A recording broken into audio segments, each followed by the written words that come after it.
কোটা সংস্কার আন্দোলনে নজিরবিহীন সহিংসতায় শিক্ষার্থীদের নিরাপত্তার কথা ভেবে দেশের সব সরকারি প্রাথমিক বিদ্যালয় অনির্দিষ্টকালের জন্য বন্ধ ঘোষণা করা হয়েছে। ২৪ জুলাই প্রাথমিক ও গণশিক্ষা মন্ত্রণালয়ের জনসংযোগ কর্মকর্তা মাহবুবুর রহমান তুহিন গণমাধ্যমকে এই তথ্য জানান। তিনি বলেন, শিক্ষার্থীদের নিরাপত্তার কথা বিবেচনায় নিয়ে প্রাথমিক বিদ্যালয় অনির্দিষ্টকালের জন্য বন্ধ ঘোষণা করা হয়। পরবর্তী ঘোষণা না দেওয়া পর্যন্ত স্কুল বন্ধ থাকবে।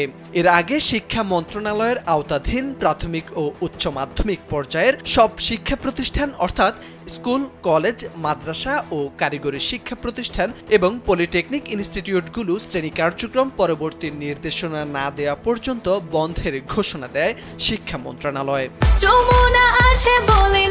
যমুনা রেফ্রিজারেটর, খাবার ফ্রেশ তো লাইফ জম্পেশ। এদিকে জাতীয় বিশ্ববিদ্যালয়ের অধিভুক্ত কলেজগুলোও বন্ধ ঘোষণা করা হয়। এক সংবাদ বিজ্ঞপ্তিতে বলা হয়, পরবর্তী নির্দেশনা না দেওয়া পর্যন্ত জাতীয় বিশ্ববিদ্যালয়ের অধিভুক্ত সব কলেজ ও প্রতিষ্ঠানগুলো বন্ধ থাকবে। এর আগে কোটা সংস্কার আন্দোলন ঘিরে সহিংসতার ঘটনায় দেশের ৮টি সিটি কর্পোরেশন এলাকার প্রাথমিক বিদ্যালয়ে ক্লাস বন্ধের ঘোষণা দেওয়া হয়।